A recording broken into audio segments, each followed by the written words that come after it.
এরপর ইয়াজিদ দামেশকে আসে। আসার পর সে জানতে পারে তার বাবা দুনিয়া থেকে বিদায় নেওয়ার পূর্বে তাকে পরবর্তী খলিফা হিসেবে নিযুক্ত করে গেছে। এবার সে বিভিন্ন রাষ্ট্রের মধ্যে চিঠি পাঠাইতে শুরু করলো তার খেলাফত মেনে নেওয়ার জন্য, তার হাতে বায়াত গ্রহণ করার জন্য। এরই পরিপ্রেক্ষিতে নানা এলাকা থেকে তার হাতে বায়াত গ্রহণ করতে শুরু করলো মানুষ, তো তার খেলাফত মেনে নিতে শুরু করলো। কিন্তু মদিনাতুল মুনাওয়ারায় 5 জন বিজ্ঞ সাহাবী ছিলেন। হযরত হুসাইন রাদিয়াল্লাহু আনহু, হযরত আব্দুল্লাহ ইবনে আব্বাস, আব্দুল্লাহ ইবনে ওমর, আব্দুল্লাহ ইবনে জুবাইর এবং আব্দুর রহমান ইবনে আবু বকর, এই 5 জন বিজ্ঞ সাহাবী ছিলেন। তারা কোনোভাবেই মেনে নিতে চাচ্ছেন না ইয়াজিদ পরবর্তী খলিফা হিসেবে নিযুক্ত হোক, তারা এটা মেনে নিতে চাচ্ছেন না। হযরত হুসাইনের বক্তব্য একটাই, যদি বাবার সন্তান খলিফা হয় তাহলে এই রসুম চালু হয়ে গেলে পরবর্তী সময় দেখা যাবে বাবার অযোগ্য কোন সন্তান যদি দুনিয়ার মধ্যে থাকে, এই সন্তান উত্তরাধিকারী হিসাবে সে খেলাফতের দায়িত্ব পালন করার চেষ্টা করবে। পারিবারিক প্রভাব খাটিয়ে নানা ধরনের প্রভাব বিস্তার করে অযোগ্য ব্যক্তিরা খেলাফতের দায়িত্ব পালন করবে। তো এরকমটা হতে দেওয়া যায় না। এই কারণে হযরত হুসাইন রাদিয়াল্লাহু আনহু তিনি চিন্তা করলেন ইয়াজিদকে আমি খলিফা হিসেবে মেনে নিতে পারবো না, কারণ বাবার সন্তান খলিফা হলে পরবর্তী সময় অযোগ্য সন্তানরাও খলিফা হওয়ার সম্ভাবনা তৈরি হতে পারে। এই জন্য তিনি মেনে নিতে চাচ্ছেন না। এদিকে কুফার গভর্নর হযরত নু'মান ইবনে বাশির, বসরার গভর্নর উবাইদুল্লাহ ইবনে জিয়াদ এবং মদিনার গভর্নর ওয়ালিদ ইবনে উতবা মদিনার গভর্নর, তার কাছে ইয়াজিদ চিঠি পাঠাইলো এবং বলল, বড় বড় সাহাবী যারা আছে 5 জন, এই 5 সাহাবী যদি আমার খেলাফত মেনে না নেয় আর সারা বিশ্বের মানুষ যদি আমার খেলাফত মেনে নেয়, তাহলে তাদের না মেনে নেওয়ার কারণে আমার এই খেলাফতের কোনো ভ্যালু থাকবে না। অতএব তুমি যে কোনো মূল্যে হোক এই সাহাবীদের কাছ থেকে খেলাফত মানানোর জন্য যা কিছু করা দরকার তুমি তাই করো। তাদের পক্ষ থেকে আমার ব্যাপারে বায়াত, আপনি যেখানে দুনিয়ার মধ্যে জীবিত আছেন আপনার উপস্থিতিতে মুয়াবিয়া কেমনে খলিফা হয়, এই খেলাফতের দায়িত্ব তো আপনি বেশি হকদার, আপনি খেলাফতের দায়িত্ব পালন করার বেশি হকদার, মুয়াবিয়া আপনার উপস্থিতিতে কেমনে খলিফা হয়। হযরত হুসাইন রাদিয়াল্লাহু আনহু তাদের চক্রান্ত বুঝতে পারলেন যে আসলেও এরা আমার বাবাকে যেভাবে শহীদ করেছে, আমার বাবার কাছে এরা যেরকম ভাবে কান পড়া দিয়েছে যে আপনার উপস্থিতিতে ওসমান কেমনে খলিফা হয়, এইরকম ভাবে এরা আমাকেও বোঝাতে চাচ্ছে যে আপনার উপস্থিতিতে মুয়াবিয়া কেমনে খলিফা হয়। এরা আসলেও আমাকে খলিফা হিসেবে দেখতে চায় না, বরং আমাদের পারস্পরিক দ্বন্দ্ব তৈরি করে, কলহ তৈরি করে আমাদের মুসলমানদের মধ্যে ফাটল তৈরি করতে চায়।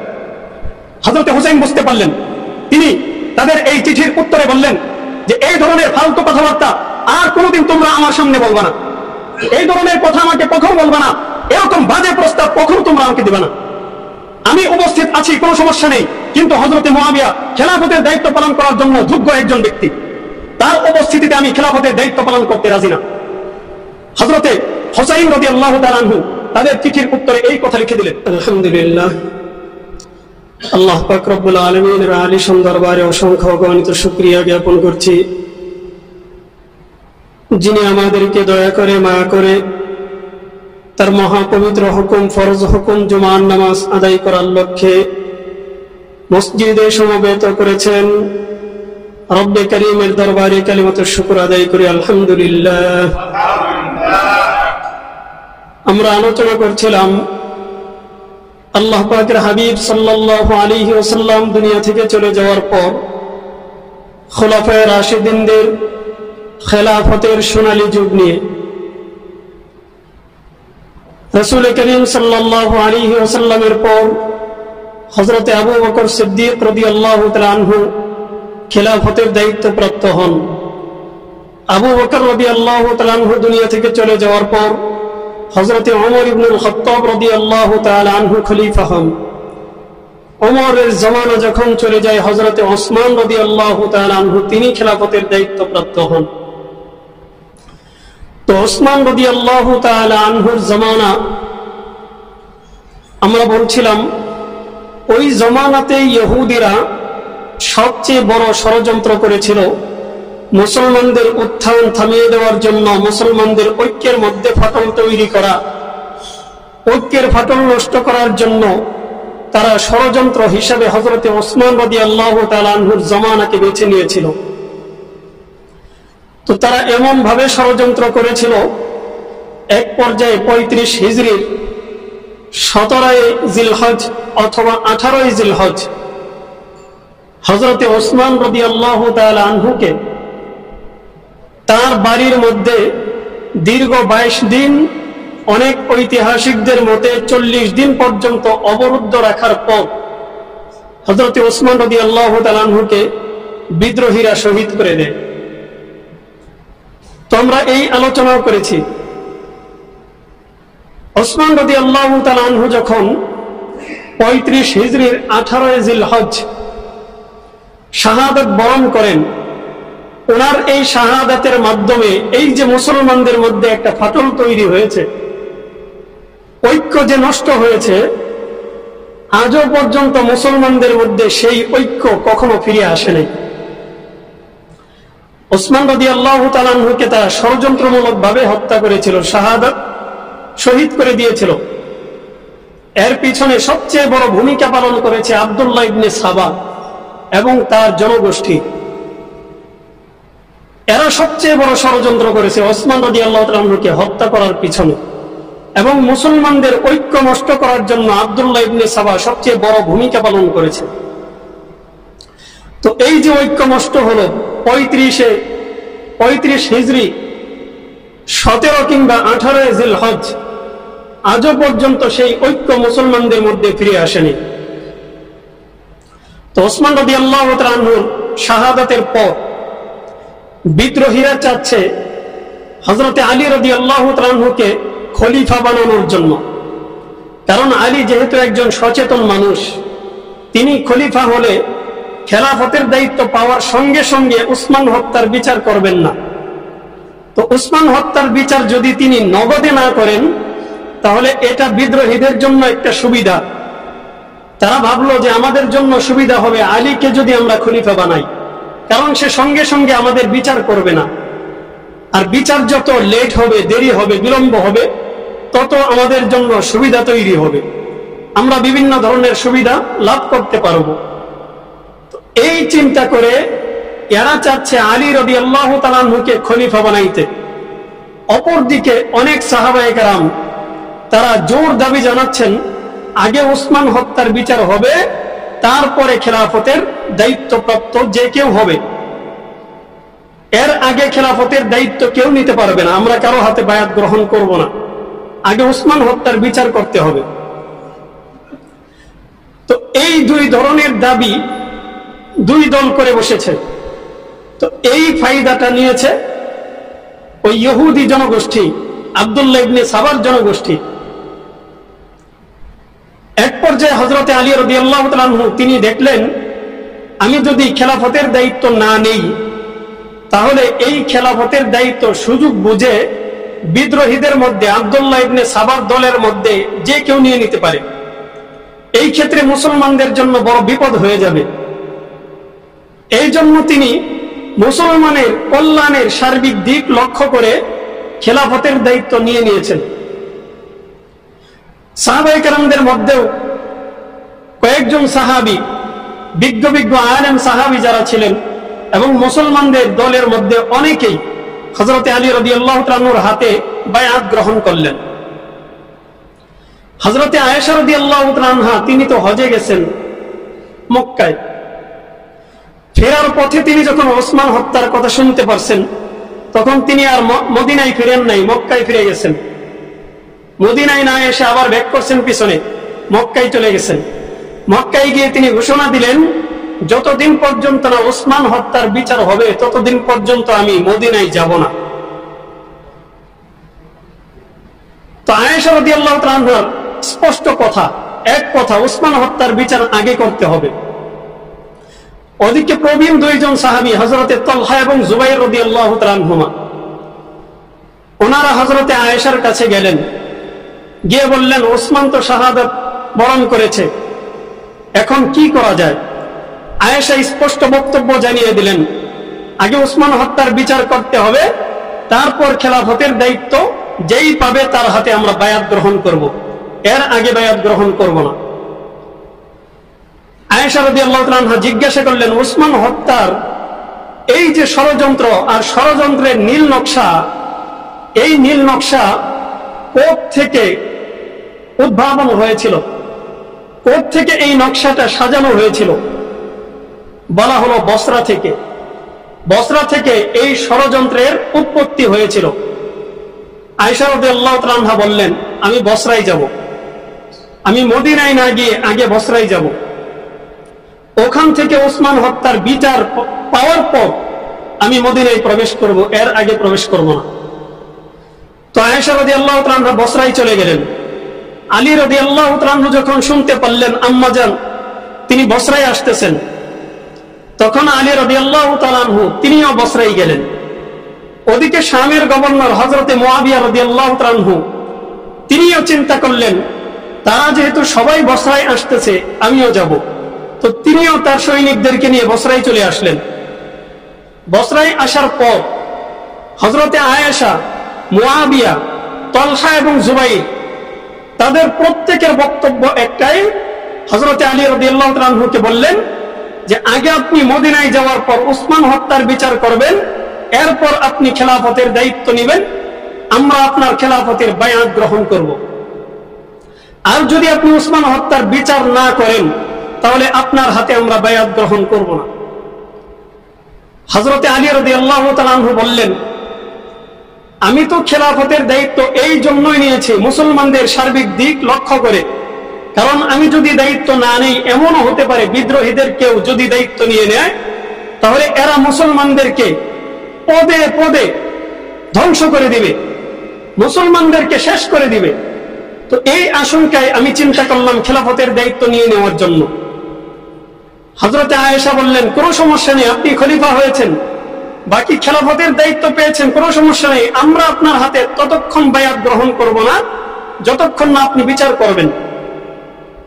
হযরত আলী রাদিয়াল্লাহু তাআলা আনহু তাদের কথা মেনে নিলেন, বললেন ঠিক আছে, কোনো সমস্যা নেই, আমি মদিনাতে যাব, আগে উসমান হত্যার বিচার করব, তারপর আপনারা আমার হাতে বায়াত গ্রহণ করবেন। তো সুন্দর সমাধান হয়ে গেছে। মুসলমানদের দুই দলের মধ্যে কোনো ধরনের দ্বন্দ্ব হইল না, কোনো যুদ্ধও হইল না, কোনো ধরনের সমস্যা নেই, সুন্দর একটা সমাধান হয়ে গেছে। এই সমাধানের পর তারা নিশ্চিন্তে রাতের বেলায় ঘুমাইছেন। এদিকে আব্দুল্লাহ ইবনে সাবা সে চিন্তা করলো, তার তো একটাই উদ্দেশ্য, মুসলমানদের ফাটল তৈরি করতে হবে। এখন এখানে সমাধান হয়ে গেছে, সে এটা মানতে পারতেছে না। এবার সে চিন্তা করলো এই সিদ্ধান্ত কোনোভাবেই মেনে নিয়ে মুসলমানদেরকে শান্তিতে থাকতে দেওয়া যায় না, অবশ্যই এখানে নতুন কোন ষড়যন্ত্র করতে হবে। আর এই ষড়যন্ত্র, এই চাল চালতে হবে রাতের মধ্যেই, কারণ রাত পার হয়ে গেলেই প্রত্যেকে যার যার জায়গায় চলে যাবেন, তখন কিছুই করা যাবে না, যা করতে হবে রাতের বেলাতেই করতে হবে। তো আব্দুল্লাহ ইবনে সাবা সে এবার নতুন গুটি চালল। সেটা কি, রাতের বেলা যখন সবাই ঘুমিয়ে গেছে তখন সে তার বাহিনী নিয়ে হযরতে আয়েশা এবং মুআবিয়া রাদিয়াল্লাহু তাআলা আনহুর যে বাহিনী আছে তারা ঘুমাইতেছিল, তাদের উপর হঠাৎ অতর্কিত হামলা করে বসলো। যখন সে আয়েশা এবং মুআবিয়ার উপর হামলা করে বসছে, ওনারা সন্দেহের তীর পুরোপুরি দিয়ে দিয়েছেন হযরতে আলী রাদিয়াল্লাহু তাআলা আনহুর উপর।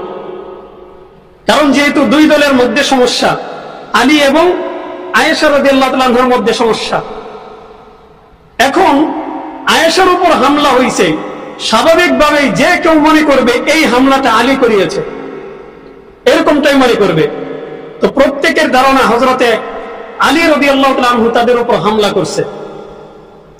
তারাও পাল্টা আক্রমণ শুরু করে দিলেন। এই রাতের বেলা প্রচন্ড বেগে দুই দলের মধ্যে রক্তক্ষয়ী লড়াই শুরু হয়ে গেল। হযরতে আলী রাদিয়াল্লাহু তাআলা আনহুর বাহিনী একদিকে এবং মুআবিয়া ও আয়েশা রাদিয়াল্লাহু তাআলা আনহা ওনাদের বাহিনী আরেকদিকে। দুই দলের মধ্যে মুসলমানদের দুই দল রক্তক্ষয়ী লড়াই শুরু হয়ে গেছে। এমন লড়াই হয়েছে, এই লড়াইয়ের মধ্যে মুসলমানদের প্রায় 20,000 সৈন্য শাহাদাত বরণ করেছে, প্রায় 20,000 সৈন্য শাহাদাত বরণ করেছে। হযরতে আলী রাদিয়াল্লাহু তাআলা আনহু যখন দেখতে পারলেন যে অবস্থা খুবই বেগতিক, এই যুদ্ধ যে কোনো মূল্যে থামাতে হবে, কারণ আম্মাজান আমাকে ভুল বুঝতেছেন, ভুল বোঝার কারণে আজকে আমাদের মধ্যে লড়াই শুরু হয়ে গেছে। তিনি যুদ্ধ থামানোর জন্য হযরতে আয়েশা রাদিয়াল্লাহু তাআলা আনহা যেই উটনির উপর বসে তিনি ছিলেন ওই যুদ্ধের মধ্যে, তার পক্ষে তিনি ছিলেন সেনাপতি, তিনি প্রধান সেনাপতি ছিলেন। হযরতে আয়েশা রাদিয়াল্লাহু তাআলা আনহা, তিনি উটের পিঠের উপর বসা ছিলেন। আলী রাদিয়াল্লাহু তাআলা আনহু ওই উটের পা বরাবর একটা তীর নিক্ষেপ করলেন। তীর নিক্ষেপ করার সঙ্গে সঙ্গে উটটা বসে গেছে। আর তৎকালীন জমানার সিস্টেম ছিল এরকম, যুদ্ধের ময়দানে যিনি লিডার ছিলেন, যিনি নেতৃত্ব দিতেন, তিনি কোনো উঁচু জায়গার মধ্যে থাকতেন, কোন একটা উঁচু জায়গার মধ্যে অবস্থান করতেন, অথবা উঁচু উটের পিঠের মধ্যে থাকতেন। তো সৈনিকরা যারা যুদ্ধ করত তারা দেখতো তাদের লিডার আছেন কিনা। যদি লিডারকে দেখা যাইতো তাহলে তারা লড়াই চালিয়ে যেত, লিডারকে যদি না দেখা যাইতো সঙ্গে সঙ্গে যুদ্ধ থেমে যেত। আয়েশার উটের পায়ের মধ্যে যেহেতু তীর লাগছে, উটটা বসে গেছে, আয়েশা রাদিয়াল্লাহু তাআলা আনহা নিচে নেমে গেছেন, সঙ্গে সঙ্গে সবাই যুদ্ধ থামিয়ে দিছে। যুদ্ধ থেমে যাওয়ার পর হযরতে আলী আয়েশার কাছে আসলেন। আসার পর বলতেছেন, আম্মাজান, আপনি তো আমাকে ভুল বুঝতেছেন, আসলে এই লড়াইটা আমি শুরু করি নাই, আপনাদের উপর এই যে আক্রমণ হয়েছে এই আক্রমণ আমি শুরু করি নাই, বরং আমাদের মধ্যে তৃতীয় একটা পক্ষ ঢুকে গেছে। এরা আপনাদের মধ্যে এবং আমাদের মধ্যে, আমাদের এই দুই দলের মধ্যে লড়াই তৈরি করে, আমাদের দুই দলের মধ্যে দ্বন্দ্ব তৈরি করে আমাদের মধ্যে একটা ফাটল তৈরি করতে চায়। হযরতে আয়েশা রাদিয়াল্লাহু তাআলা আনহা তখন ভুল বুঝতে পারলেন যে আসলে আমরা তো ভুল বুঝে একে অন্যের বিরুদ্ধে লড়াই করেছি। এই যে মুসলমানদের দুই দলের মধ্যে লড়াই হলো, এই লড়াইটাকে বলা হয় জঙ্গে জামাল। উটের আরবিতে উটকে বলা হয় জামাল। হযরতে আয়েশা যেহেতু উটের পিঠের উপর বসা ছিলেন, উটের পিঠে বসে তিনি এই যুদ্ধের মধ্যে নেতৃত্ব দিচ্ছিলেন, এই কারণে এই যুদ্ধকে বলা হয় জঙ্গে জামাল। এই যে মুসলমানদের মধ্যে পারস্পরিক দুইটা লড়াই হয়েছিল, এর মধ্যে একটা লড়াই প্রথম হয়েছিল যেটা হযরতে আয়েশা এবং আলীর মধ্যে, এই যুদ্ধটাকে বলা হয় জঙ্গে জামাল, মুসলমানদের পরস্পর লড়াই। এই লড়াইয়ের মধ্যে 20,000 সৈন্য, মুসলমানদের 20,000 সৈন্য শাহাদাত বরণ করেছে। হযরতে আলী রাদিয়াল্লাহু তাআলা আনহু দেখলেন এই যে 20,000 সৈন্য শাহাদাত বরণ করেছেন, এদের মধ্যে প্রবীণ দুইজন সাহাবী হযরতে তালহা এবং জুবাইর রাদিয়াল্লাহু তাআলা আনহুমা, তারাও শাহাদাত বরণ করেছেন। আলী রাদিয়াল্লাহু তাআলা আনহু তালহার দিকে তাকিয়ে আছেন আর অজর দ্বারাই কান্নাকাটি করতেছেন, চোখের পানি ঝরতেছে। আর তিনি বলতেছেন, এই তালহা আল্লাহর রাসূলের সঙ্গে কত যুদ্ধের মধ্যে শরীক হয়েছেন, কত যুদ্ধের মধ্যে আল্লাহর রাসূলের ঢাল হিসেবে তিনি সামনে দাঁড়িয়েছেন, তিনি নিজের পিঠের মধ্যে তরবারির আঘাত নিয়েছেন, নিজের বুকের মধ্যে তিনি তীরের আঘাত নিয়েছেন, তারপরে আল্লাহর রাসূলকে কখনো তিনি আঘাত পেতে দেন নাই। উহুদের যুদ্ধের মধ্যে 80টার উপরে হযরতে তালহা রাদিয়াল্লাহু তাআলা আনহুর শরীরের মধ্যে তীর বিদ্ধ হয়েছিল, 80টার উপরে।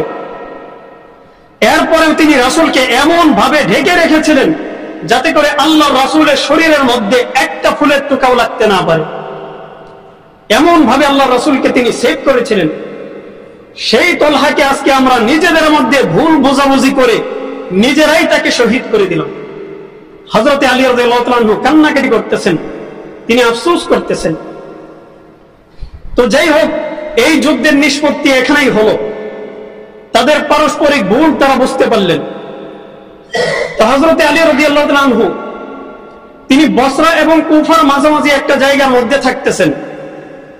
এর মধ্যে আব্দুল্লাহ ইবনে সাবা আবার নতুন করে আরো একটা গুটি চাললো। সে এবার মুআবিয়া রাদিয়াল্লাহু তাআলা আনহুর ব্যাপারে হযরতে আলী রাদিয়াল্লাহু তাআলা আনহুর কাছে এসে বলল যে মুআবিয়া আপনার বিরুদ্ধে ষড়যন্ত্র করতেছে। আলী রাদিয়াল্লাহু তাআলা আনহু তিনি চিন্তা করলেন মুআবিয়া আমার বিরুদ্ধে ষড়যন্ত্র করতেছে, তো তিনি কি করলেন, শামের গভর্নরের পদ থেকে হযরতে মুআবিয়াকে সরিয়ে দিলেন। সরিয়ে দেওয়ার পর মুআবিয়া রাদিয়াল্লাহু তাআলা আনহু তার বিরুদ্ধে লড়াই করার জন্য তৈরি হয়ে গেলেন। এবার আলী রাদিয়াল্লাহু তাআলা আনহু এই লড়াইয়ের প্রতিরোধ গড়ে তোলার জন্য তিনিও রওনা হয়ে গেছেন। এক পর্যায়ে বসরা এবং ইরাকের মাঝামাঝি একটা জায়গা, ওই জায়গার নাম হচ্ছে সিফফিন। ওই সিফফিন নামক জায়গায় হযরতে আলী এবং মুআবিয়া রাদিয়াল্লাহু তাআলা আনহু দুইটা বাহিনী পারস্পরিক লড়াইয়ে লিপ্ত হয়ে গেল। দুইজনই সাহাবী, বিজ্ঞ সাহাবী, হযরতে আলী এবং মুআবিয়া দুইজনই সাহাবী। তাদের পারস্পরিক লড়াই শুরু হয়ে গেল সিফফিন নামক জায়গায়। এই কারণে এই যুদ্ধটাকে বলা হয় জঙ্গে সিফফিন। সিফফিন নামক জায়গার মধ্যে লড়াই শুরু হয়ে গেল। প্রায় 2 মাস পর্যন্ত মুসলমানদের দুই দলের মধ্যে পারস্পরিক রক্তক্ষয়ী লড়াই হলো। এই লড়াইয়ের মধ্যে প্রায় 70,000 মুসলমান শাহাদাত বরণ করেছে। তো জঙ্গে জামাল এবং জঙ্গে সিফফিন এই দুই যুদ্ধ মিলিয়ে প্রায় 90,000 মুসলমান শাহাদাত বরণ করেছে। এক পর্যায়ে যখন তারা নিজেদের ভুল বুঝতে পারলেন যে আসলে আমরা তো দুই দলই ঠিক আছি, আমাদের মধ্যে তো আসলে কোনো সমস্যা নাই, না আলী কোনো ভুল করেছে না মুআবিয়া কোনো ভুল করেছে, কারো মধ্যে কোনো ভুল নাই, আসলেও আমাদের মধ্যে ফাটল তৈরি করার জন্য আব্দুল্লাহ ইবনে সাবার জনগোষ্ঠী নানা সময় নানা ভাবে আমাদের কানের মধ্যে কান পরা দেওয়ার চেষ্টা করে। তো তারা এই ভুলটা বুঝতে পারার পর পারস্পরিক বসলেন, বসার পর সমঝোতার মধ্যে আসলেন। এক পর্যায়ে তারা সন্ধি করলেন যে আমরা আর কোন রক্তক্ষয়ী যুদ্ধের মধ্যে যাইতে চাই না, আমরা নিজেদের মধ্যে সমঝোতা করতে চাই। মুসলমানদের 90,000 সৈন্য এই পর্যন্ত শাহাদাত বরণ করেছে আমাদের ভুল বোঝাবুঝির কারণে, এরকমটা যেন আর না হয়, এই কারণে চলো আমরা সন্ধি করি। হযরতে আলী এবং মুআবিয়ার মধ্যে সন্ধি হয়ে গেল। সন্ধি হওয়ার পর এটাকে আব্দুল্লাহ ইবনে সাবার দল ভালো চোখে নেয় নাই। এরা এবার নতুন করে ফতোয়া জারি করলো। হযরতে মুআবিয়া রাদিয়াল্লাহু তাআলা আনহুর ব্যাপারে তারা ফতোয়া দিল যে মুআবিয়া কাফের হয়ে গেছে, বলেন নাউযুবিল্লাহ। হযরতে মুআবিয়ার ব্যাপারে ফতোয়া জারি করছে মুআবিয়া কাফের।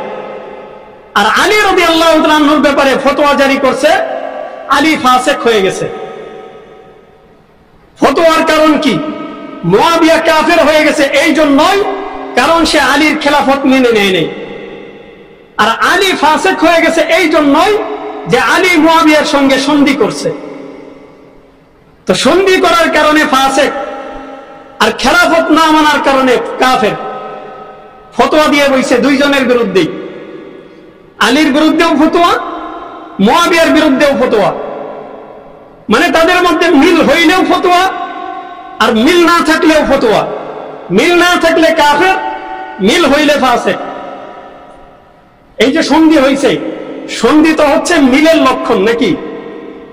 আর খেলাফত না মেনে নেওয়া এটা তো হচ্ছে অমিলের লক্ষণ। তো অমিল থাকলেও কাফের, আবার মিল হইলেও ফাসিক। ফতোয়া দিয়ে দিছে দুইজনের বিরুদ্ধে। তো এই ফতোয়া দেওয়ার পর আল্লাহর হাবিব সাল্লাল্লাহু আলাইহি ওয়াসাল্লাম হাদিসের মধ্যে স্পষ্ট রূপে বলেছেন, আমার সাহাবীদের মধ্যে কয়েকজন সাহাবী এমন আছে এরা জান্নাতের ব্যাপারে দুনিয়াতে সুসংবাদ পেয়ে গেছে। জান্নাতের ব্যাপারে দুনিয়াতে সুসংবাদ পেয়ে গেছে। এমনকি রাসূল সাল্লাল্লাহু আলাইহি ওয়াসাল্লাম বলছেন, আমার উম্মতের মধ্যে যেই দল সর্বপ্রথম নৌপথে লড়াই করবে, নৌপথে যারা সর্বপ্রথম যুদ্ধ করবে, এরা সকলেই জান্নাতি। হযরতে মুআবিয়া রাদিয়াল্লাহু তাআলা বলেন, সেই সৌভাগ্যবান ব্যক্তি যিনি সর্বপ্রথম নৌবহর তৈরি করেছিলেন এবং রোমান মুশরিকদের বিরুদ্ধে তিনি লড়াই করেছিলেন। ওই লড়াইয়ে রোমান মুশরিকদেরকে তিনি পরাজিত করেছিলেন। নৌপথে লড়াই সর্বপ্রথম, পৃথিবীর মধ্যে সর্বপ্রথম নৌপথের লড়াই হযরতে মুআবিয়া করেছিলেন। আল্লাহর রাসূল যার ব্যাপারে বলেছেন নৌপথের লড়াই যে ব্যক্তি সর্বপ্রথম করবে সে জান্নাতি, মুআবিয়া করেছেন। আল্লাহর রাসূলের ভাষ্যমতে তিনি জান্নাতি। সেই জান্নাতি ব্যক্তির ব্যাপারে ঘোষণা দিচ্ছে, তারা ফতোয়া দিচ্ছে যে মুআবিয়া কাফের হয়ে গেছে। আলী রাদিয়াল্লাহু তাআলা আনহুর ব্যাপারে ফতোয়া দিচ্ছে সে ফাসিক হয়ে গেছে। তো যাই হোক, এইভাবে কিছুদিন পর্যন্ত চলল।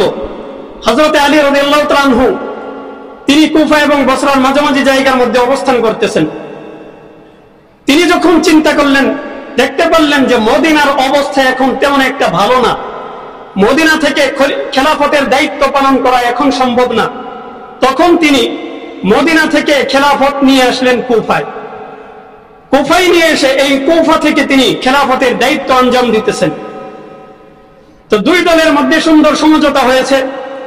হযরতে মুআবিয়া আবারও নতুন করে শামের গভর্নর পদে নিযুক্ত হয়েছেন। সুন্দরভাবে দিন চলতেছে। তো এটা দেখার পর খারেজিরা এরা বিষয়টাকে ভালোভাবে নেয় নেই। মুসলমানদের মধ্যে মিল হয়ে যাচ্ছে, এটা তারা সহ্য করতে পারে নাই। তারা হযরতে আলীর বিরুদ্ধে লড়াই করলো। এই লড়াইয়ের মধ্যে হযরতে আলী রাদিয়াল্লাহু তাআলা আনহু খারিজিদেরকে পরাজিত করলেন। পরাজিত হওয়ার পর এবার তারা নতুন করে সাবাইদের সঙ্গে ষড়যন্ত্র করল যে আলী, মুআবিয়া এবং আমর ইবনুল আস, এই যে তিনজন বিখ্যাত সাহাবী, এই বিখ্যাত তিনজন ব্যক্তিকে যেমনি হোক এক রাতের মধ্যে তাদেরকে হত্যা করতে হবে। তারা সন্ধি করল। এই সন্ধির পরিপ্রেক্ষিতে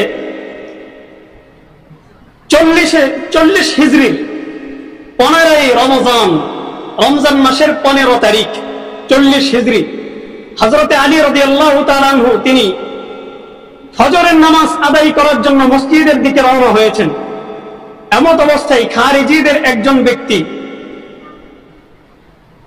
তার নাম হলো মুলজিম ইবনে মুলজিম নামক একজন ব্যক্তি, এই ব্যক্তি হযরতে আলী রাদিয়াল্লাহু তাআলা আনহুর উপর অতর্কিত হামলা করে বসে, পিছন দিক থেকে এমন ভাবে হামলা করে, আর এই হামলার ভয়াবহতা এত বেশি ছিল, মাত্র 2 দিন তিনি দুনিয়ার মধ্যে জীবিত ছিলেন। 17 রমজান তিনি শাহাদাত বরণ করলেন। হযরত আলী রাদিয়াল্লাহু তাআলা আনহু দুনিয়া থেকে বিদায় নিলেন। অপরদিকে হযরতে মুআবিয়া তিনিও ফজরের নামাজ পড়ার জন্য মসজিদের দিকে রওনা হয়েছেন।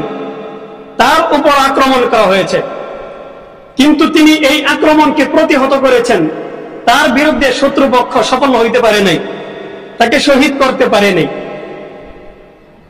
আরেকদিকে হযরতে আমর ইবনুল আস রাদিয়াল্লাহু তাআলা আনহু, তার উপর আক্রমণ করার জন্য একজন গেছে। তিনি ওই দিন ফজরের নামাজ পড়ার জন্য ঘর থেকে বের হন নাই, বরং তিনি তার পরিবর্তে আরেকজন ব্যক্তিকে পাঠাইছেন মসজিদে। তো ওই ব্যক্তি মসজিদের দিকে রওনা হয়েছেন। তো শত্রুপক্ষের যেই লোক হযরতে আমর ইবনুল আসকে হত্যা করার জন্য গেছে, সে অন্ধকারের মধ্যে আর চিনতে পারে নাই। সে ভুলবশত ওই ব্যক্তির উপর, আমর ইবনুল আস মনে করে ওই ব্যক্তির উপর আক্রমণ করে বসে এবং তাকে শহীদ করে দেয়। তো তাদের টার্গেট ছিল 3 জন, হযরতে আলী, মুআবিয়া এবং আমর ইবনুল আস।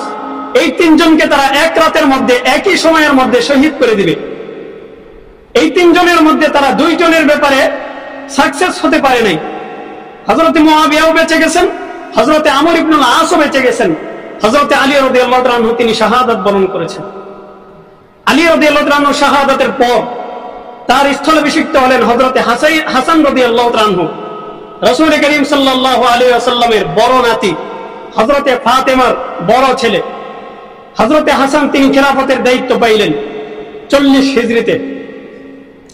হাসান খেলাফতের দায়িত্ব পাওয়ার পর তিনি দেখলেন এই যে মুসলমানদের মধ্যে 2টা দল হয়ে গেছে, 2 দলের মধ্যে কিছুদিন পর পর নানা ধরনের কান পড়া দিয়ে ইহুদি জনগোষ্ঠী আর মুসলমানদের মধ্যে ফাটল তৈরি করার চেষ্টা করে। এটা কেমনে শেষ করা যায়, মুসলমানদের মধ্যে আবার কিভাবে ঐক্য ফিরিয়ে আনা যায়, তিনি এই ফিকির করতে লাগলেন। এক পর্যায়ে তিনি এই সিদ্ধান্তে উপনীত হলেন যে খেলাফতের দায়িত্ব আমি নিজে পালন করব না, এই দায়িত্ব পুরোপুরি রূপে আমি মুআবিয়া রাদিয়াল্লাহু তাআলা আনহুর কাছে দিয়ে দিব। তো তিনি এই সিদ্ধান্ত মোতাবেক একদিন মুআবিয়ার কাছে গেলেন, গিয়ে বললেন, চাচা, এই যে আমাদের পারস্পরিক দ্বন্দ্ব শুরু হয়ে গেছে, এই দ্বন্দ্বের যেন একটা নিষ্পত্তি হয়, কোন ধরনের দ্বন্দ্ব যেন মুসলমানদের মধ্যে না থাকে। এই জন্য আমি চিন্তা করেছি খেলাফতের দায়িত্ব আমি পালন করব না, খেলাফতের সম্পূর্ণ দায়িত্ব আপনি একজন হকদার ব্যক্তি, আপনি বুঝমান ব্যক্তি, আপনি আল্লাহর হাবিবের সাহাবীদের মধ্যে একজন অন্যতম সাহাবী, আপনি কাতিবে ওয়াহী, আপনি জান্নাতি ব্যক্তিদের একজন, অতএব আমি পূর্ণাঙ্গ দায়িত্ব আপনার হাতেই দিয়ে দিতে চাই। হযরতে হাসান রাদিয়াল্লাহু তাআলা আনহু খেলাফতের দায়িত্ব মাত্র 5 থেকে 6 মাস পালন করার পর মুআবিয়া রাদিয়াল্লাহু তাআলা আনহুকে তিনি খেলাফতের দায়িত্ব দিয়ে দিলেন। এই ঘটনা 40 হিজরি পার হওয়ার পর 41 হিজরিতে 41 হিজরিতে খেলাফতের দায়িত্ব নিয়ে নিলেন কে? হযরত মুআবিয়া রাদিয়াল্লাহু তাআলা আনহু। খেলাফতের দায়িত্ব পাওয়ার পর এবার তিনি সুন্দরভাবে এই খেলাফতের দায়িত্ব আঞ্জাম দিচ্ছেন। এমনকি মুআবিয়া রাদিয়াল্লাহু তাআলা আনহুর জমানায় সারা বিশ্বের বিভিন্ন রাষ্ট্র মুসলমানদের করতলগত হয়েছে, মুসলমানদের অধীনে এসেছে। সুদূর আফ্রিকা থেকে নিয়ে শুরু করে চীন সহ মিশর, মরক্কো, আফগানিস্তানের কাবুল, কান্দাহার সহ মুসলমানদের অধীনে অনেক রাষ্ট্র চলে এসেছে। হযরত মুআবিয়া রাদিয়াল্লাহু তাআলা আনহু নানা জায়গার মধ্যে অভিযান পরিচালনা করে মুসলমানদের অধীনে অনেকগুলো এলাকা নিয়ে এসেছেন। এই সমস্ত এলাকার মধ্যে মুসলমানদের শাসন পরিচালিত হচ্ছে। মুসলমানদের মধ্যে সোনালী যুগের সেই যে ইতিহাস, খোলাফায়ে রাশিদিনদের ওই যে সোনালী ইতিহাস, ওই ইতিহাসের একটা নমুনা আবার শুরু হয়ে গেল 41 হিজরি থেকে। এভাবে চলতে চলতে 49 হিজরি কিংবা 50 হিজরিতে হযরতে হাসান রাদিয়াল্লাহু তাআলা আনহু দুনিয়া থেকে বিদায় নিলেন, ইন্তেকাল করলেন। তার ইন্তেকালের আগ পর্যন্ত মুসলমানদের মধ্যে সুন্দর একটা পরিবেশ তৈরি হয়ে গেছে, সুন্দরভাবে মুসলমানরা আবার মিলেমিশে থাকতেছেন। তিনি যখন দুনিয়া থেকে বিদায় নিলেন 49 কিংবা 50 হিজরিতে, তখন সাহাবাইরা আবার নতুন করে আরো একটা ষড়যন্ত্র করলো। তারা হযরতে হুসাইন রাদিয়াল্লাহু তাআলা আনহু, রাসূল সাল্লাল্লাহু আলাইহি ওয়াসাল্লামের দ্বিতীয় নাতি, হযরতে ফাতেমার দ্বিতীয় সন্তান হযরতে হুসাইনের কাছে তারা চিঠি লিখলো। এই চিঠির মধ্যে তারা বলল, আপনি যেখানে দুনিয়ার মধ্যে জীবিত আছেন, আপনার উপস্থিতিতে মুআবিয়া কেমনে খলিফা হয়?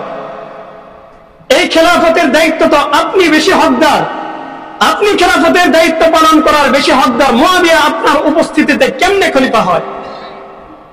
হযরত হুসাইন রাদিয়াল্লাহু তাআলা আনহু তাদের চক্রান্ত বুঝতে পারলেন যে আসলেও এরা আমার বাবাকে যেইভাবে শহীদ করেছে, আমার বাবার কাছে এরা যেরকম ভাবে কান পড়া দিয়েছে যে আপনার উপস্থিতিতে ওসমান কেমনে খলিফা হয়, এইরকম ভাবে এরা আমাকেও বোঝাতে চাচ্ছে যে আপনার উপস্থিতিতে মুআবিয়া কেমনে খলিফা হয়।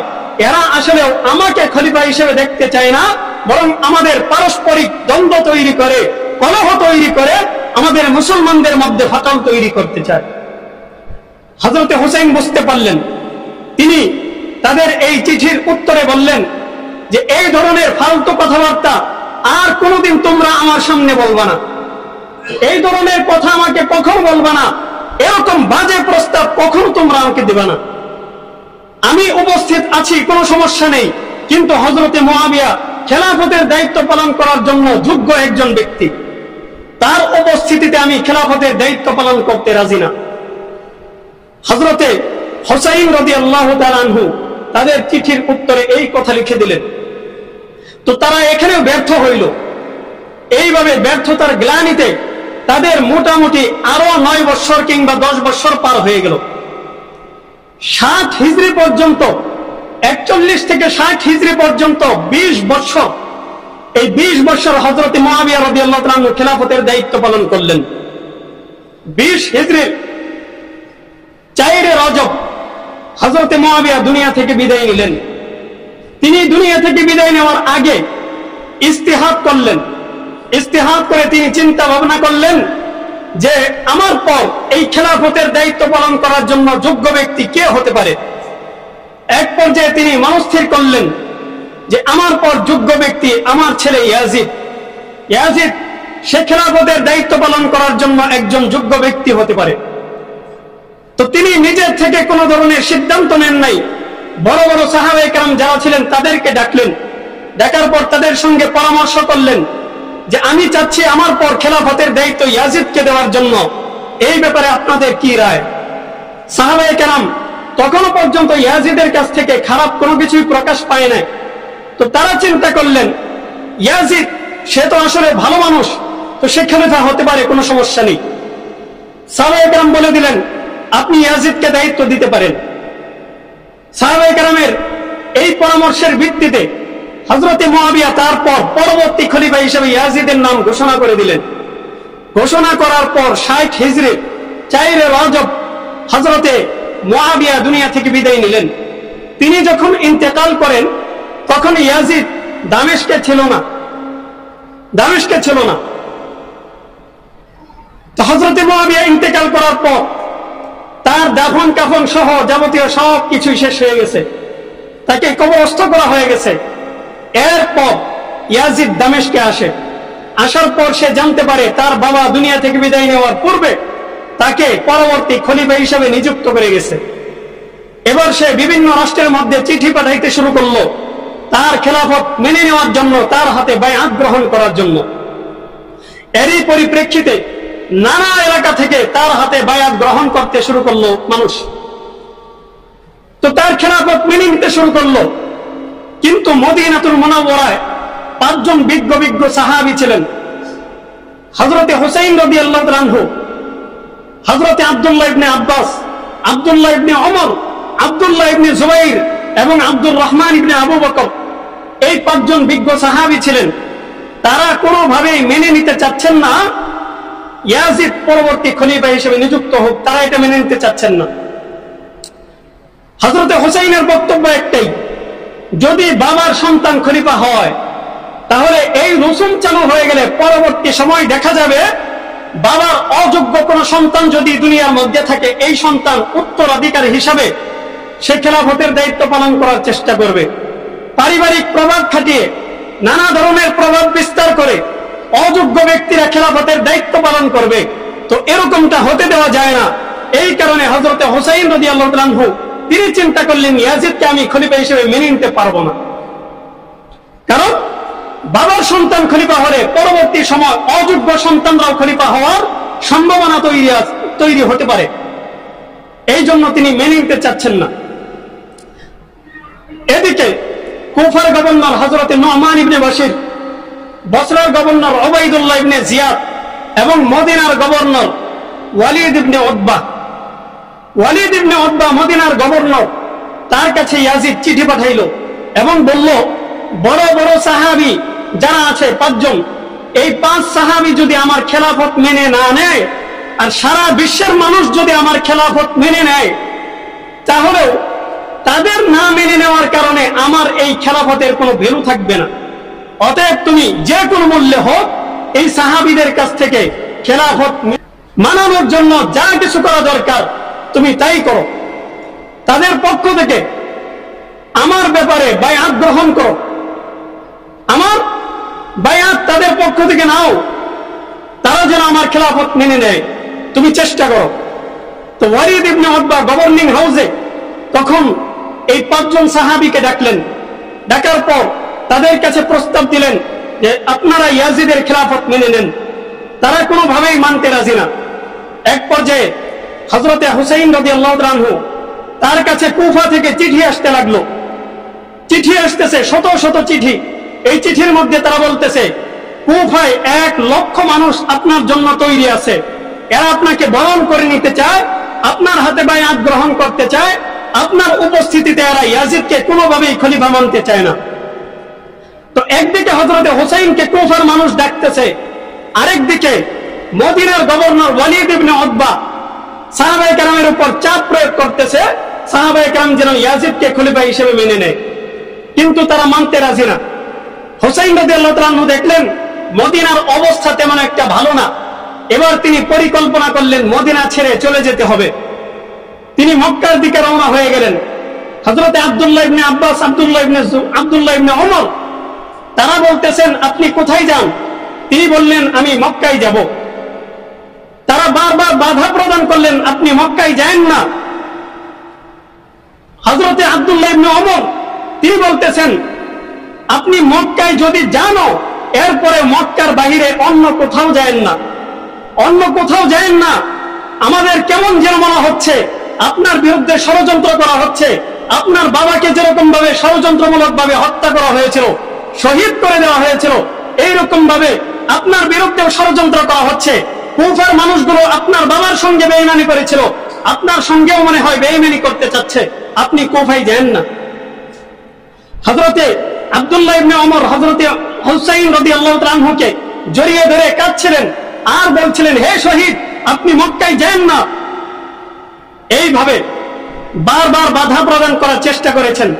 এরপরেও তিনি বলতেছেন দেখি আমি আগে মক্কায় যাব, তারপর অন্য সিদ্ধান্ত। তিনি মক্কায় যাওয়ার জন্য রওনা হয়ে গেলেন।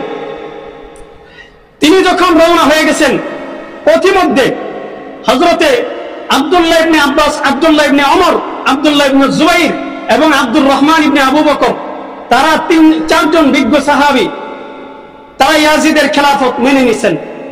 কেন মেনে নিয়েছেন? কারণ তারা যদি না মানেন তাহলে মুসলমানদের মধ্যে ফাটল তৈরি হবে, মুসলমানদের উপর অত্যাচার তৈরি হবে, মুসলমানদের উপর শাসক বর্গেরা চড়ে বসবে, মুসলমানদেরকে শেষ করে দিবে। তো এইরকম কোন ফিতনার যেন সম্ভাবনা না থাকে, ফিতনা যেন তৈরি না হয়, এই জন্যই তারা সকলেই মেনে নিয়েছেন ইয়াজিদের খেলাফত। হযরতে হুসাইন মক্কায় চলে গেলেন। মক্কায় যাওয়ার পর এবার তার কাছে আরো বেশি চিঠি আসতে লাগলো, কারণ ওই যে বিজ্ঞ পাঁচজনের মধ্যে চারজনই মেনে নিয়েছেন, এবার বাকি আছেন হযরতে হুসাইন। হুসাইন মেনে নেন নাই, এই জন্য বারবার চিঠি আসতেছে, আপনি তাড়াতাড়ি কুফায় আসেন, আপনার হাতে আমরা বায়াত গ্রহণ করব। সংক্ষেপে বলি, হযরতে হুসাইন রাদিয়াল্লাহু তাআলা আনহু যখন দেখলেন যে এত চিঠি আসতেছে, এক পর্যায়ে তিনি তার চাচাতো ভাই মুসলিম ইবনে আকিলকে কুফায় পাঠাইলেন যে কুফার অবস্থা কি আসলেও অনুকূলে আছে কিনা তুমি একটু দেখে আসো। মুসলিম ইবনে আকিল যখন কুফায় গেলেন, যাওয়ার পর 12,000 সৈন্য মুসলিম ইবনে আকিলের হাতে বায়াত গ্রহণ করলেন হযরত হুসাইনের পক্ষ থেকে। 12,000 সৈন্য এরা বায়াত গ্রহণ করলো। তো মুসলিম ইবনে আকিল তিনি বায়াত নিলেন। তিনি যে ব্যক্তির ঘরে অবস্থান নিয়েছিলেন তার নাম হচ্ছে হানি ইবনে উরওয়া। এই হানি ইবনে উরওয়ার ঘরের মধ্যে তিনি অবস্থান নিয়েছেন। এই কথা আবার জানতে পেরেছে কুফার গভর্নর।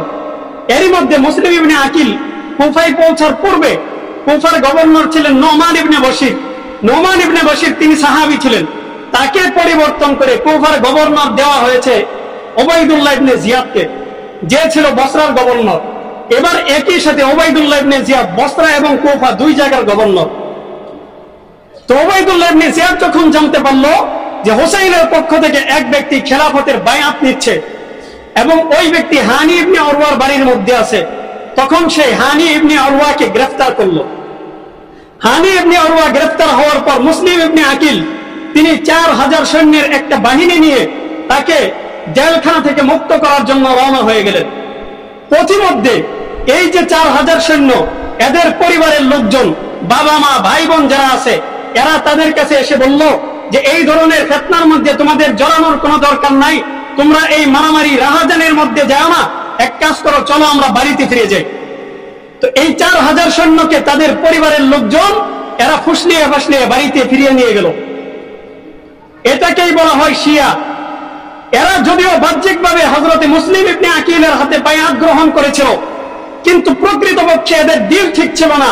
এরা হযরতে হুসাইনের পক্ষ থেকে বায়াত গ্রহণ করে নাই, বরং এরা চাচ্ছিল কোনোভাবে হুসাইনকে যদি কুফায় নিয়ে আসা যায়, কুফায় নিয়ে আসার পর হুসাইনকে আমরা শেষ করে দিব, এটাই ছিল তাদের টার্গেট।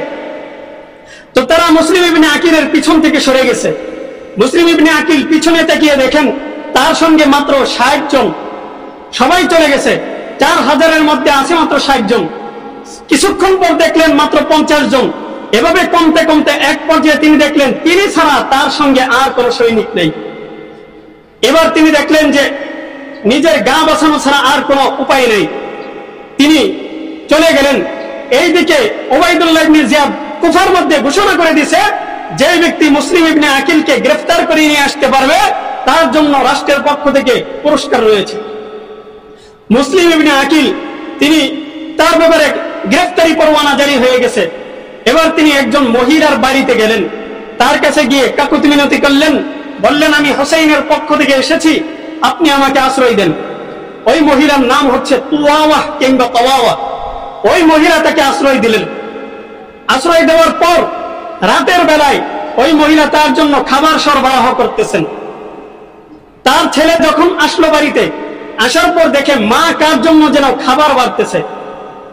তখন ছেলে মাকে জিজ্ঞাসা করে, আপনি কার জন্য খাবার সরবরাহ করেন? মা বলে, আমাদের বাড়ির মধ্যে একজন মেহমান আসছে। কে মেহমান? মেহমানকে দেখার জন্য ওই ছেলে যখন গেল, গিয়ে দেখলো এই তো সেই ব্যক্তি মুসলিম ইবনে আকিল, যার ব্যাপারে ওবাইদুল্লাহ ইবনে জিয়াদ গ্রেফতারি পরোয়ানা জারি করেছে। সঙ্গে সঙ্গে সে গভর্নিং হাউসে খবর পাঠিয়ে দিল, যেই ব্যক্তিকে গ্রেফতার করার জন্য বলেছেন ওই ব্যক্তি আমার বাড়িতে আছে। তাকে গ্রেফতার করে নিয়ে যাওয়া হলো। মুসলিম ইবনে আকিল গ্রেফতার হওয়ার পর গভর্নিং হাউসের ছাদের উপর নিয়ে তাকে ওই ছাদ থেকে ফেলে দিয়ে শহীদ করে দেওয়া হলো। তিনি শাহাদাত বরণ করার পূর্বেই তিনি যখন দেখলেন 12,000 সৈন্য আমার হাতে বায়াত গ্রহণ করেছে, তিনি তখনই হযরতে হুসাইনের কাছে চিঠি লিখলেন যে কুফার অবস্থা ভালো আছে, আপনি ইচ্ছা করলে কুফায় আসতে পারেন। তখনই তিনি চিঠি লিখছেন। এবার যখন তিনি দেখলেন অবস্থা খুবই ভয়াবহ, তখন তিনি তার শাহাদাতের আগ মুহূর্তে আশআস নামক একজন ব্যক্তির কানে কানে বললেন, আপনি যে কোনো মূল্যে হুসাইনের কাছে এই সংবাদ পৌঁছে দেন তিনি যেন মক্কা থেকে কুফায় না আসেন। যদি তিনি কুফায় আসেন তাহলে তার প্রাণের সংশয় রয়েছে, তিনি যে কোনো মুহূর্তে শহীদ হতে পারেন। আপনি না করে দেন তিনি যেন কুফায় না আসেন। ততক্ষণ পর্যন্ত হযরতে হুসাইন রাদিয়াল্লাহু তাআলা আনহু ইরাকের পাশাপাশি এক জায়গার মধ্যে চলে আসছেন। ইরাকের কাছে আসার পর তিনি জানতে পারলেন আসলেও এতদিন পর্যন্ত আমার কানের মধ্যে যে সংবাদ শোনানো হচ্ছিল যে ইয়াজিদকে কেউ খলিফা হিসেবে মানতে চাচ্ছে না, এই সংবাদটা সম্পূর্ণরূপে ভুল ছিল। ততদিনে উবাইদুল্লাহ ইবনে জিয়াদ ওমর ইবনে সাআদের নেতৃত্বে একটা বিশাল বাহিনী পাঠিয়ে দিল হযরতে হুসাইনের বিরুদ্ধে লড়াই করার জন্য। হযরতে হুসাইন রাদিয়াল্লাহু তাআলা আনহু তখন তাদেরকে বললেন, ওমর ইবনে সাআদকে বললেন, তুমি আমার বিরুদ্ধে লড়াই করার কোনো প্রয়োজন নাই, তুমি আমাকে ইয়াজিদের কাছে যেতে দাও। কিন্তু সে মানতে রাজি না। সে হুসাইনকে গ্রেফতার করে উবাইদুল্লাহ ইবনে জিয়াদের কাছে নিয়ে গেল। উবাইদুল্লাহ ইবনে জিয়াদের কাছে যাওয়ার পর হুসাইন 3টা প্রস্তাব পেশ করলেন। 1 নম্বরের প্রস্তাব, আমাকে মক্কায় ফিরে যেতে দাও। 2 নম্বরের প্রস্তাব, আমাকে ইয়াজিদের সঙ্গে সাক্ষাৎ করতে দাও। আর যদি তা না হয় তাহলে আমাকে পার্শ্ববর্তী কোনো মুসলিম দেশে নিয়ে যাও, ওই মুসলিম দেশে আমাকে নিয়ে যাও, ওইখানে আমাকে রেখে আসো। আমি সাধারণ মানুষের মতো, সাধারণ নাগরিকদের মতো আমি জীবন যাপন করতে চাই, আমি কোনো খেলাফত চাই না। তো তিনি এই 3টা প্রস্তাব পেশ করলেন। এরই মধ্যে শিমর নামক একজন ব্যক্তি সে উবাইদুল্লাহ ইবনে জিয়াদের কাছে গিয়ে বলতেছে, শিকার হাতের কাছে পাওয়ার পর এত সহজে তাকে হাতছাড়া করাটা ঠিক হবে না, আপনি তাকে ছেড়ে দিয়েন না, যেহেতু হাতের কাছে পাইছেন তার বিরুদ্ধে লড়াই করেন, তাকে শেষ করে দেন। তো শিমারের বুদ্ধি শোনার পর উবাইদুল্লাহ ইবনে জিয়াদ বলল যে আপনাকে ইয়াজিদের কাছে যেতে দেব না, আপনি আগে বায়াত গ্রহণ করেন নাই, এবার বায়াত গ্রহণ করার অঙ্গীকার নিচ্ছেন, আমরা এটা মেনে নেব না, আপনাকে আমরা শহীদ করে দেব। হযরত হুসাইনের বিরুদ্ধে তারা ষড়যন্ত্র শুরু করলো। হুসাইন রাদিয়াল্লাহু তাআলা আনহুর বিরুদ্ধে তারা যুদ্ধ করবে। হুসাইন কিন্তু যুদ্ধ করার জন্য যান নাই। তিনি যদি যুদ্ধ করার জন্য যাইতেন তাহলে তার সঙ্গে অস্ত্র শস্ত্র থাকতো, নারী এবং শিশু এরা তার সঙ্গে থাকতো না। তিনি নারী শিশুদেরকে নিয়ে গেছেন। মৌলিক উদ্দেশ্য ছিল সফর করা, সফরের মধ্যে নারী শিশুদেরকে নিয়ে যাওয়া হয়, অন্যথায় যুদ্ধের মধ্যে মুসলমানরা কখনো নারী শিশুদেরকে নিয়ে যায় না। হযরত হুসাইনের সঙ্গে মাত্র 72 জন লোক, তাদেরকে নিয়ে এবার তিনি দেখলেন যে আর কোনো উপায় নেই। তিনি এবার শামের দিকে রওনা হয়ে গেলেন। শাম কুফা থেকে 900 কিলোমিটারের দূরত্ব, তিনি রওনা হয়ে গেলেন। মাত্র 5 দিন পথ চললেন। 72.5 কিলোমিটার কিংবা 45 মাইল পথ অতিক্রম করার পর কারবালা নামক জায়গায় তিনি গিয়ে পৌঁছাইলেন। ওইখানে যাওয়ার পর ঐতিহাসিকরা বলেন 9 মুহররম অথবা 10 মুহররম, 9 মুহররম সূর্য অস্ত যাওয়ার পূর্বেই তিনি কারবালার প্রান্তরে গিয়ে পৌঁছেছেন। তো তিনি যখন কারবালার প্রান্তরে গিয়ে পৌঁছলেন তখন রাতের বেলায়, 10 মুহররম রাতের বেলায় তিনি ঘুমাইছেন, স্বপ্ন দেখলেন। স্বপ্ন দেখার পর হঠাৎ করে চমকে উঠছেন। তার বোন তাকে জিজ্ঞাসা করতেছেন কি হয়েছে। তখন তিনি বললেন, অচিরেই আমি আমার নানার সঙ্গে সাক্ষাৎ করব। তার বোন হাউমাউ করে কাঁদতে শুরু করলেন। তিনি তার বোনকে বললেন যে আমি যদি মারা যাই তাহলে সাবধান, আমার মারা যাওয়ার পর তোমরা এরকম ভাবে রোনাজারি করিও না, কান্নাকাটি করিও না। হুসাইন রাদিয়াল্লাহু তাআলা আনহু শাহাদাত বরণ করবেন, এই সংবাদ শোনার পর তার বোন কান্নাকাটি করতেছেন, তিনি বারণ করতেছেন। সেই জায়গায় আজকে হুসাইনের ভক্ত দাবি করে, হুসাইন রাদিয়াল্লাহু তাআলা আনহুর ভক্ত দাবি করে নিজেদেরকে রক্তাক্ত করে, নিজেদেরকে তারা গাল থাপড়ায়, শরীর আঘাতপ্রাপ্ত করে, নানাভাবে নিজেদের উপর আঘাত করে করে নিজেদেরকে জর্জরিত করে ফেলে হুসাইন রাদিয়াল্লাহু তাআলা আনহু ভক্ত দাবি করে।